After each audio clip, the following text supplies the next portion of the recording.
Congratulations, guys, on really engaging presentations. I'm thankful for all of your good work. Really fixated on the partnership idea. And I was thinking about how many times I go shopping and I'm sort of stalked by, you know, Girl Scout cookie sales girls sort of standing outside of various places. And so I was wondering if you might be able to think about an annual or perhaps an every 6 month sort of an event targeting the Barnes & Nobles around the area where you have a table perhaps outside the store, give people a pamphlet when they go in the store, because that's where they can just pick up the book. Barnes & Noble makes a little bit of money from it, and then they just gives you the book for your Dropbox by the time they leave. I mean, I would imagine, like when I think about when I go Thanksgiving shopping, when I'm a Giant or something like that, they often have those brown bags where you can purchase right there at your checkout line a bag of food that they'll then donate to somebody for you. So it certainly benefits that business, but in addition to the really nice library partnership idea, it enables people to just buy the book right then and there and have instant gratification from your smiling faces. Yeah, that's a great idea. Could have come sit in on a class and suggest. That's a good idea. I'd be happy to volunteer down at the Rittenhouse. If you want a Rittenhouse, if you want a public meeting, maybe we hit 3 Barnes & Nobles, and you guys could put together a presentation for them about, you know, how much money they might make from it and how it might make a big impact on a local, really great opportunity for kids. I'm guessing if they're willing to sell Girl Scout cookies, they might be willing to sell books. Cody? I have a question for Peel. This might be more related to Treehouse itself, but certainly for you guys with the idea of bringing students to our libraries here on campus. I agree with Mr. Shellhouse. You guys all did phenomenally and had great ideas.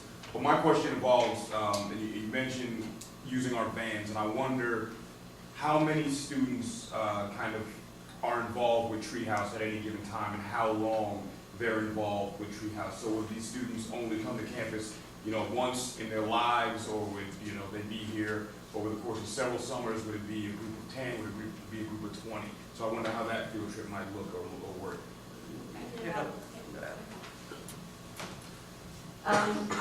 So we were thinking about doing it in summertime, but during the school year they have around 25 kids in the program, but during the summertime you don't have quite that many, right? Or oh, yeah, more. But it's Okay. a different. Okay, different group. Anyway, Same not really different from kids, the different group of students. So Ms. Blake and Ms. Fraser could each drive a van of, I think there's about like 6 to 8 seats in one of those, and they could probably do it more than once a summer. And just take a select group of kids, probably like the same reading level, and kind of do it that way. Does that answer your question? It does. Thank you. Okay.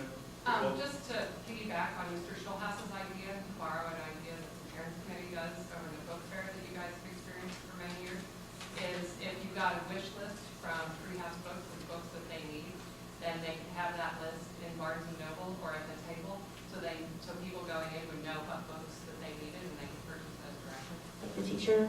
Yeah, that's right, the teacher wish list that you guys do for the book fair. Just to clarify what that is, every year we run like a book fair here that's Scholastic, like bring books in, and there are teachers, each like lower school teacher at middle school teachers might do it as well, create a list of books that they want, and students who go to the book fair can pick a book that they want to get for their teacher. So if we just added a Treehouse list there. But I'm curious about how you'll maintain the website. Like, who's going to maintain the website? Who will update it? All of that. Good question. College student. So what we did with the website is most of it does not have to be changed. It does not have to be updated. The things that do have to be updated are pictures and the wish list on the Amazon sites and the newsletter. That's really only the things that have to be updated quite constantly. Other than that, everything kind of stays the same in that sense. And so I think we wanted to design as much of it as possible so it would be seamless for them to incorporate it into their lives.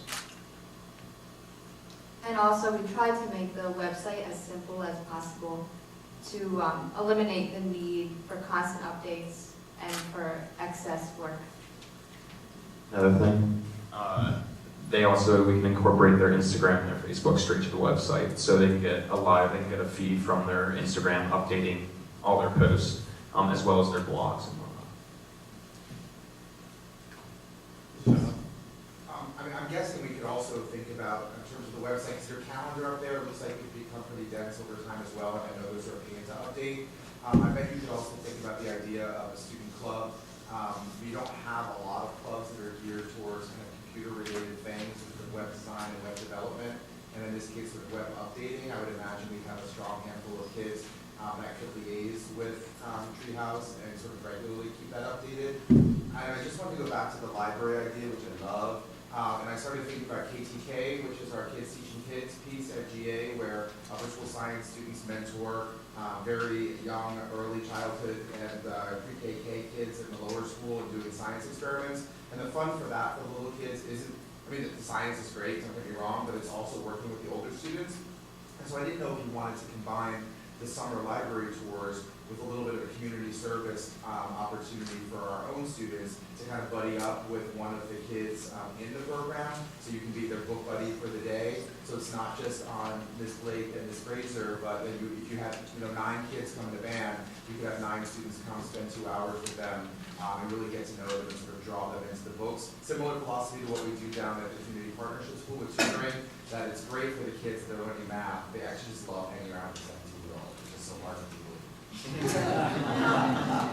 Yeah, us in the class, we're talking about coming down in the summer to hang out with the kids because we loved doing it when we were volunteering, so I think it would be easy to extend that to the whole kid community, and that would be nice. Gab? Yeah, first of all, congratulations, it's incredibly impressive. So I love that you're also thinking not only locally and hands-on in terms of what we can actually physically do, but the reach of a well-designed site and eyeballs that you don't even know might be interested in Treehouse is a very powerful place to grow fundraising, to just grow business. So the way the website and fundraising already intersect, I think, is great in the two proposals you guys showed us. But I'd like you to maybe think about crowdsource funding. You've done such a good job with the images, and you already have a branded identity. It would be very easy to get a Kickstarter program up where you can fundraise for larger capital expenses. You can fundraise for $100, you can fundraise for $100,000. And you're taking advantage of this aggregated site where people who really like to give to programs like this that they wouldn't find anywhere else, they actually troll this site to find those little nuggets that they believe the story of that they want to invest in. And I think that coming up with a standard annual campaign for something particular that might be a larger cost item might be a very good way to repurpose what you've already done with a little bit of effort into a whole other realm of fundraising opportunities. Katie? Yeah, Oh, you want to respond? Sorry. I don't know.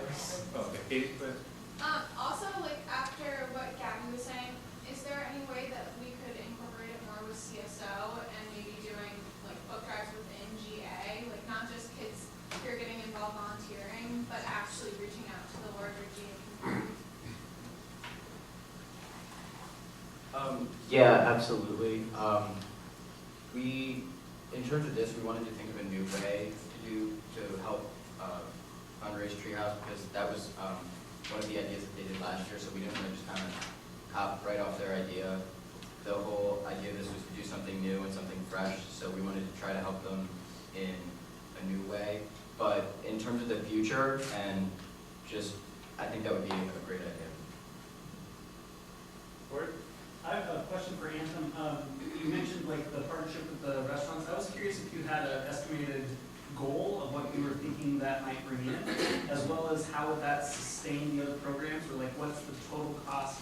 I saw some figures, but I was curious, total cost of the other programs, and how does that sustainability look, and what's the total goal of the fundraising possibility? Okay, well, I don't know if you've ever heard of the partnership that UNOS does with Susan D. Komen during the month of October. So they have a lot of success. They do similar to this, for the entire month, and if you go into Uno's and say like, I'm a supporter of breast cancer, they'll give you 15% of your check to Susan G. Komen.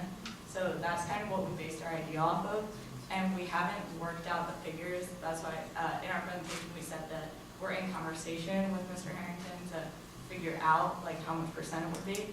So we haven't worked out all the figures, but he has 7 restaurants in Philadelphia and then a few in New York and I think 1 in DC or something. So there's like a far reach that we can get to if he's willing to get that far into it.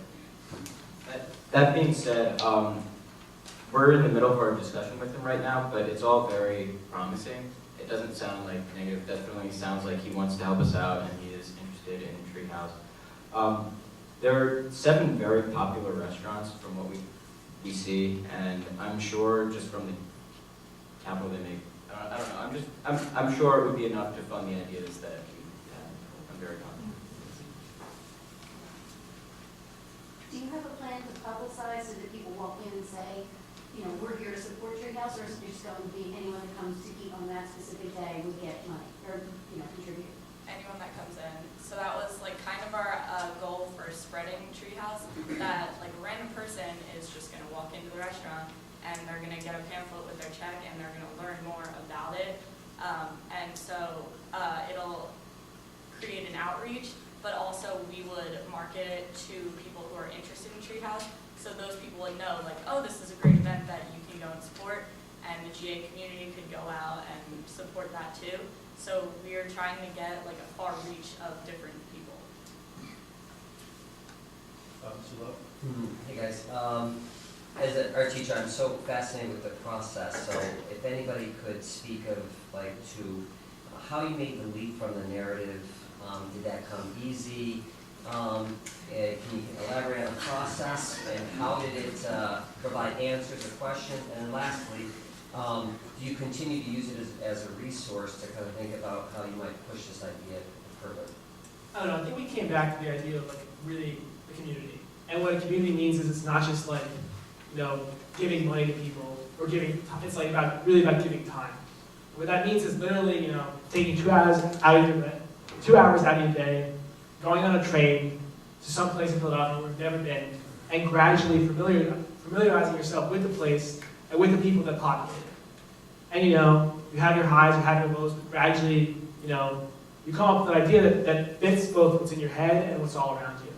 And you know, I think finding that, those kind of like connective groups really brought us to what we're working towards. And I mean, you know, we're not there yet, but I think we're getting closer. We have something that's really substantive and can change things.